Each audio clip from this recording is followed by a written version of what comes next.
Okay, part two. So my mom went to rehab, and everybody gets their own room. It's nice. She got tired because she's used to being on the go. She's used to being independent and people not telling her what to do. Now she's confused most of the time. Sometimes she has some clarity, but mostly she's confused. She's going to therapy all the time, and she's doing the work. I love the therapy room. But she now has to call for help when she needs to go to the bathroom. She now has to call if she needs water, call for this or call for that. So she has to depend on other people.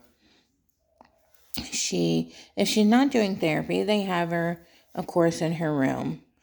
The TV drives her crazy. She's never been a big TV person anyways.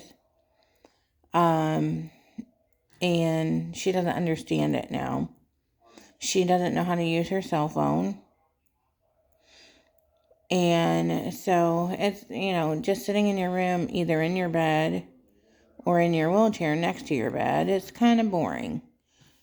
So she can't stand it when people leave her in her room alone. We leave the door open so she can see people walking through. But she wasn't very happy with that still. She thinks everything should still be perfect, believe me. Anyway, so I would go and I would stay 6 to 8 hours a day with her in the facility. And as you can imagine, I would come home and I was too tired to cook or clean or anything. So I would come home and go to bed, basically. So that was really difficult also, because even though she is the one going through it, I'm going through it with her. The family's going through it.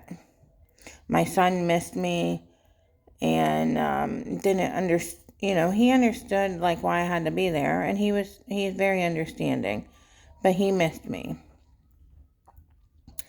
So, let's see. Anyway, so that was kind of the deal. She did start improving while she was in rehab.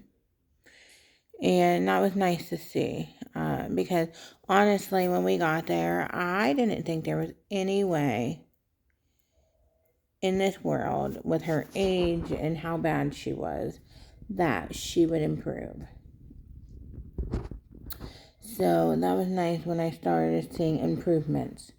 It's never going to be 100%, but she did improve. And she walked the stairs. She sat in this fake car.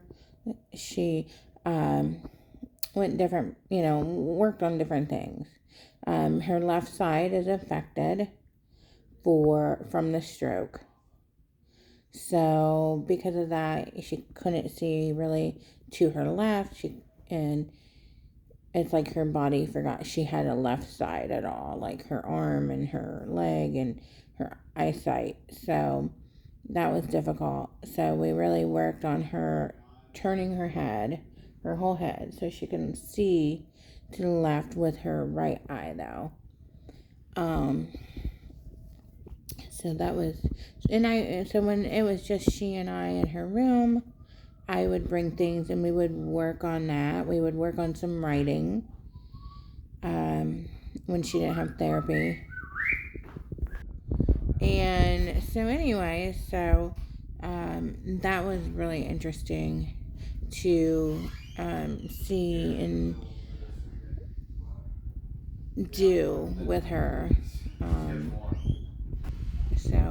Yeah, that was interesting. But so they worked really hard with her, and she did improve.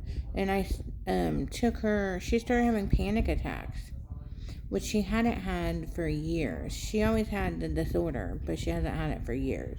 Panic attack. So while in there, she started having them. Anyway, so she did improve, and she did have panic. So I started taking her on walks through the hall in her wheelchair, and to the cafeteria to get tea, and that seemed to really help her, just to get out of her room, get away from the bed, get away from her room, looking at the same walls. They have big windows and you can see a beautiful area, but in her room it was on her left, so she didn't get to see it very often. So stay tuned for part 3.